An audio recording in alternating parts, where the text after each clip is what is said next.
Muito bom dia para você, eu sou Júnior Moreira, esse é o Conversa de Redação, comigo para debater os principais temas do dia, os jornalistas Eduardo Costa, William Travassos e Pedro Nascimento. Olha só, pessoal, hoje Belém amanhece com o último dia da cúpula de líderes que antecede a COP30, prevista para iniciar na próxima segunda-feira. Na programação, líderes de todo o mundo se reúnem para debater desafios e compromissos no enfrentamento da mudança do clima. No entanto, o que tem chamado a atenção, nesses dias que os jornalistas começaram a chegar lá em Belém, é o preço da alimentação. Vamos lá. Uma coxinha de camarão custa R$ 45, o mesmo preço de uma porção de mini pães de queijo. Um refrigerante sai a R$ 25, enquanto o suco natural chega a R$ 35. Para quem não abre mão de um docinho, um brownie, por exemplo, é vendido a R$ 55. E uma salada de frutas sai por R$ 50. Uma garrafinha de água, Eduardo, para amenizar o calor lá do Pará, R$ 20.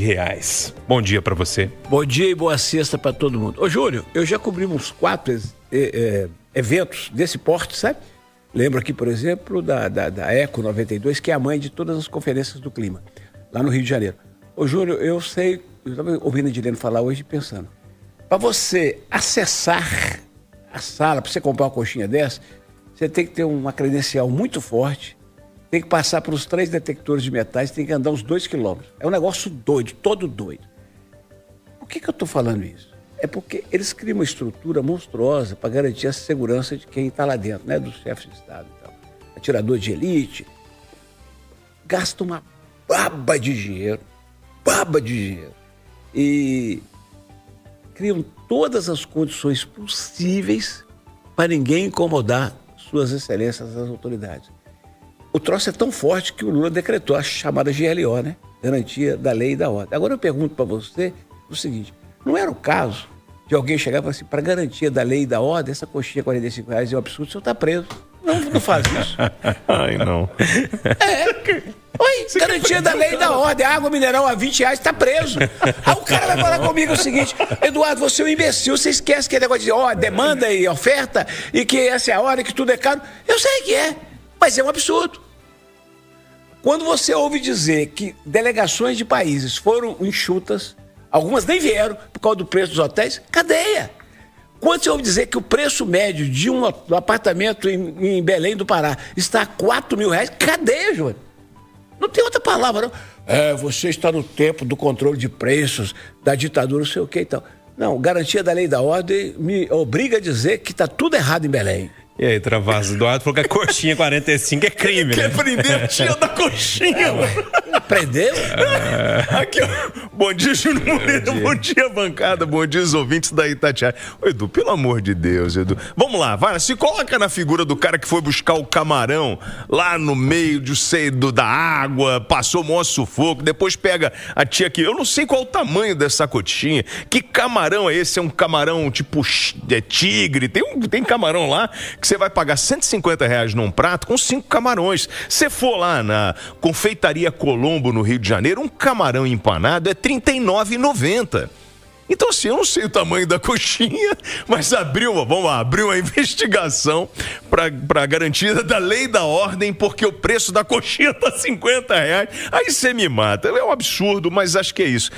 Cara, é região de turismo, Onde tem turista, você vai ter um preço maior. Tanto que quando a gente viaja, a gente sempre vai procurar aquela rua paralela, a rua principal, onde está todo mundo passeando, onde estão os turistas. Eu, quando viajo para fora, eu procuro, lá no Chile, peguei o cara, falei, meu amigo, o taxista, vem cá, aonde eu consigo comer um bom bife com batata frita? Ele falou, senhor, vai andar 3 quadras, que é metade do preço e o bife é maior. Falei, obrigado. E é isso. Então, assim, é um absurdo você pagar R$20 lá num refrigerante. Na Confeitaria Colombo, a latinha de 300 é R$10,80. Que é um lugar de turista. Então, acho que é isso aí. A lei da da oferta e da procura, mas prender a tia da coxinha foi demais, Edu. Essa bateu todas aí. Ô Pedro, bom dia pra você. Realmente os preços estão muito altos, né? E esse debate não começou agora, desde a época que a gente já estava olhando a questão de hospedagem lá em Belém, né? O Eduardo lembrou aqui que muitas delegações enxugaram um pouquinho o número de participantes por causa do preço alto, enfim. Tudo bem, é um lugar de turista que está recebendo gente que tem dinheiro e tudo, mas tá um pouquinho acima do normal, né? Bom dia pra você. Bom dia também, Júnior. Bom dia, Eduardo, William. Cara, R$45 uma coxinha, eu fico pensando no repórter que come bem, que é o meu caso, né? Eu almoço, já tenho que meter ali uma sobremesa, tenho que comer pelo menos umas 2, 3 coxinhas ali. E é uma cobertura que ela é desgastante, né? Você tem que ficar rodando ali, salão V, Green Zone, Blue Zone, entrevista um, vai para entrevistar outro, enfim. A gente fica cansado nessas coberturas e chegar para pagar R$45 numa coxinha é, assim, crime inafiançável, de fato, viu? Realmente é um absurdo. Mas, assim, a gente tem falado muito sobre essa questão dos preços da COP, né? Isso acaba ofuscando um pouco a questão do debate que está acontecendo lá. De fato, é um dinheirão, né? Que o governo investiu e é um dinheirão que as pessoas estão investindo lá nessa COP para poder se alimentar, né? Só para a gente lembrar aqui, já que a gente está falando de dinheiro, são 478 milhões de reais o dinheiro que o governo brasileiro investiu, né? Foi um contrato sem licitação, que foi feito com uma organização internacional para montar ali toda a estrutura, os estandes, enfim, tem telão, tem cadeira, tem banheiro, de fato não é barato esse tipo de coisa não. Mas a discussão que tá sendo envolvida ali, ela é muito mais séria, né? A gente tem, por exemplo, um plano ambicioso lá de mobilizar pelo menos 1,3 trilhão de dólares até 2035 para financiar ações contra a crise climática. A gente tem também mais de 170 países sendo representados. É uma coisa que pega mal, é feio. A gente geralmente fala disso em Copa do Mundo também, né? A organização da Copa do Mundo é muito cara. O pessoal viaja para a Copa do Mundo, chega lá para tomar um copo de cerveja na Copa do Mundo é R$80, R$50. Então, assim, esses eventos é raro alguma coisa ser barata, viu? Geralmente quando a esmola é muito assim, a gente até desconfia, né? Se tá muito barato é porque não vai, é porque o evento ali não tá muito bem organizado, não. Mas, cara, realmente, inclusive, tem muito jornalista aqui de Brasília que foi lá pra COP30, né? Tá participando lá da organização. E aí ontem, conversando com eles, né, pra falar cena e tudo mais, o pessoal, cara, não tá passando fome, mas tá levando um lanchinho ali, come e tudo mais, depois volta pro hotel. E aí a cidade de Belém é bem diversa, né? Tem bastante opção de restaurante, bar, a gastronomia lá é bem forte. Mas até nesses lugares assim que são mais lado B, que o William falou, onde é que o pessoal costuma comer na ruazinha ali do lado, até aí também tá caro, viu, cara? Não tem pra onde correr. Júlio, o Pedro levantou a bola 2 vezes pra mim, eu tenho que voltar.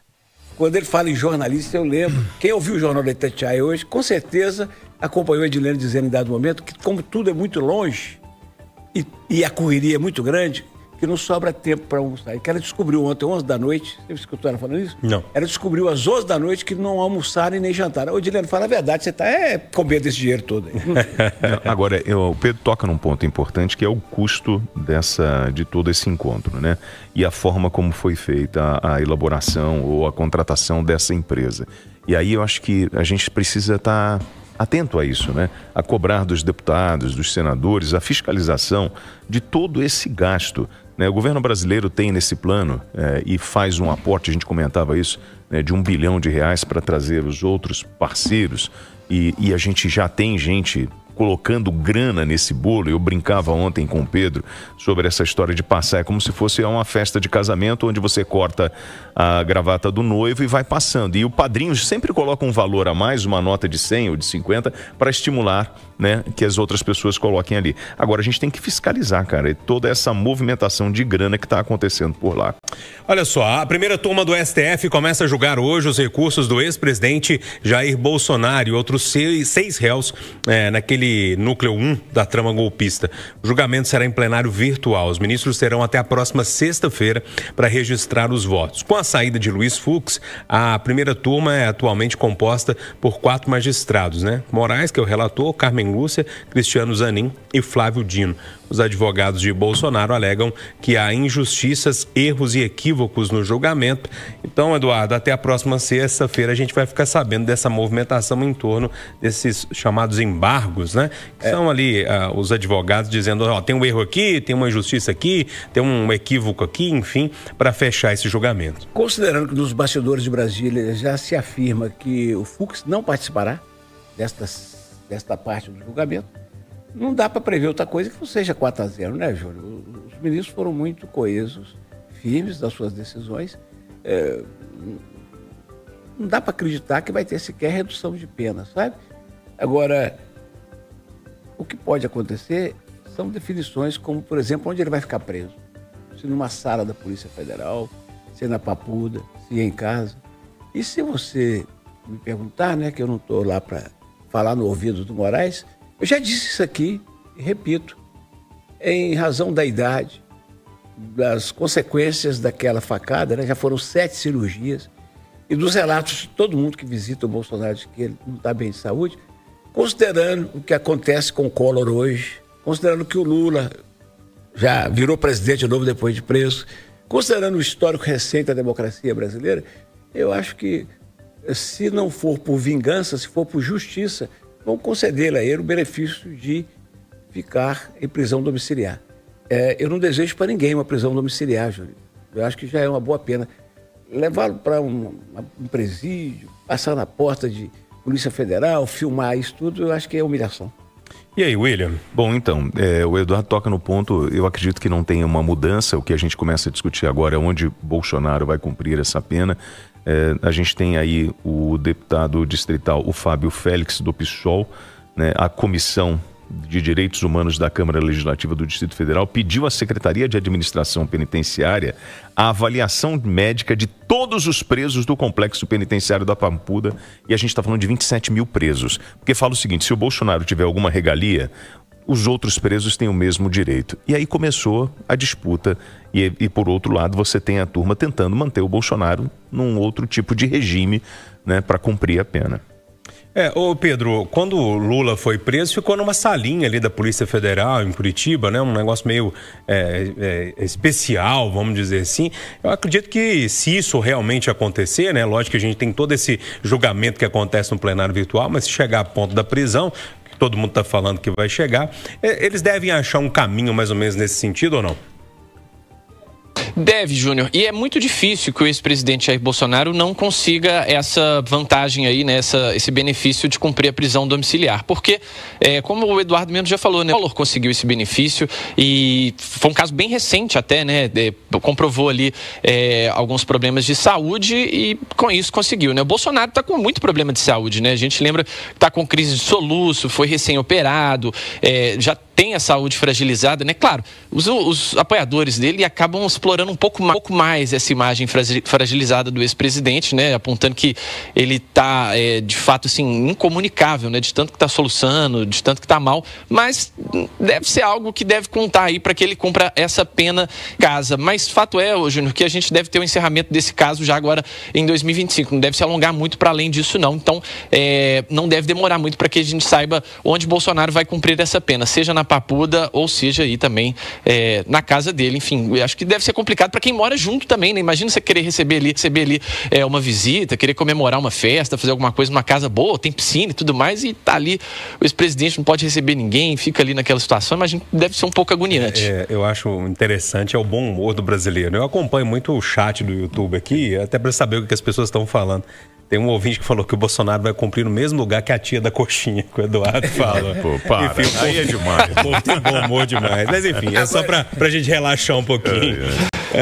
Deixa eu mudar de assunto aqui, turma. A bancada de esquerda na Câmara Municipal de Belo Horizonte protocolou um projeto de lei que quer instituir um plebiscito para que a privatização de serviços de água e esgoto na capital seja apreciada pela população, assim como ocorreria em Minas Gerais até a aprovação da PEC que derrubou a consulta popular sobre a privatização da Copasa. Todo mundo vai lembrar, né? O movimento que aconteceu essa semana, era preciso que as pessoas aprovassem a venda de uma estatal, e isso foi derrubado lá na Assembleia. Agora a Câmara Municipal quer colocar esse processo aqui em Belo Horizonte. Segundo o vereador Bruno Pedralva, que está encabeçando essa história, o contrato de Belo Horizonte com a Copasa foi assinado em 2022 e termina em 2032, portanto, por 10 anos. E prevê que, caso a empresa seja privatizada, o direito da exploração de água e esgoto volta para a capital e o contrato é rompido.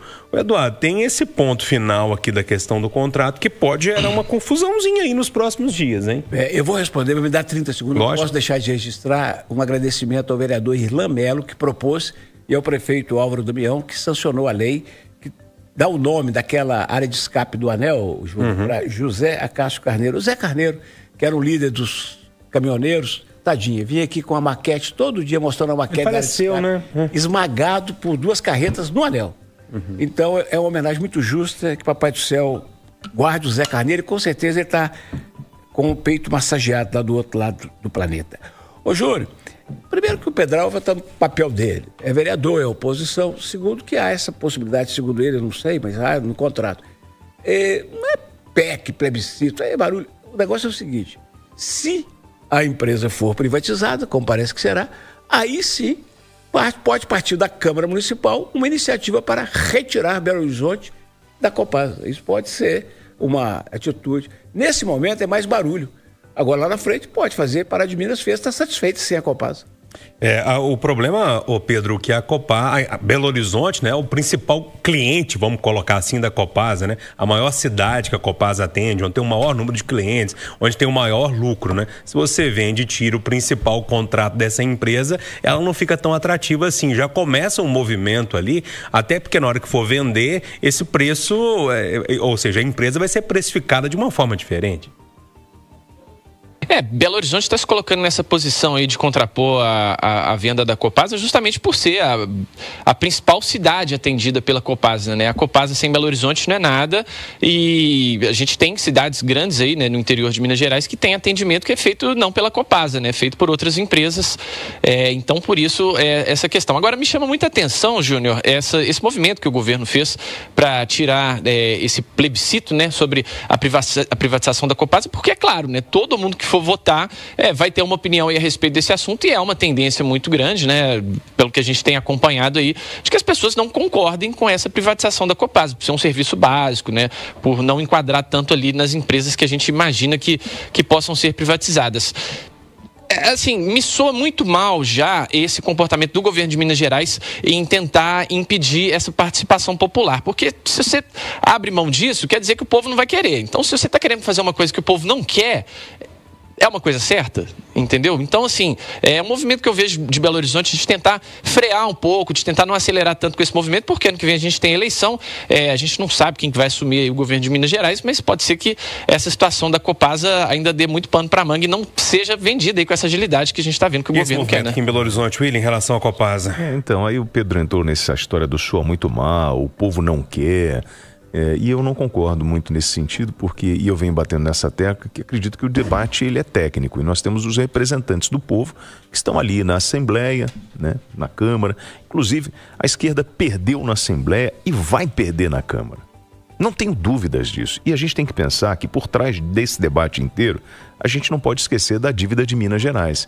Então, acho que é mais uma turma querendo aparecer e querendo fazer pressão, porque perderam na Assembleia e agora estão falando assim, onde a gente pode mexer? Aí eles vão mexer lá na Câmara de Vereadores e provavelmente vão perder. Ponto final, nosso Conversa Geração, que teve Eduardo Costa, William Travassos e Pedro Nascimento. Agora o Acirantão. Mais informações ao longo do dia, de hora em hora no Itatiaia Urgente ou quando a notícia acontecer. Boa sexta-feira para todo mundo, bom fim de semana e juízo, hein, moçada?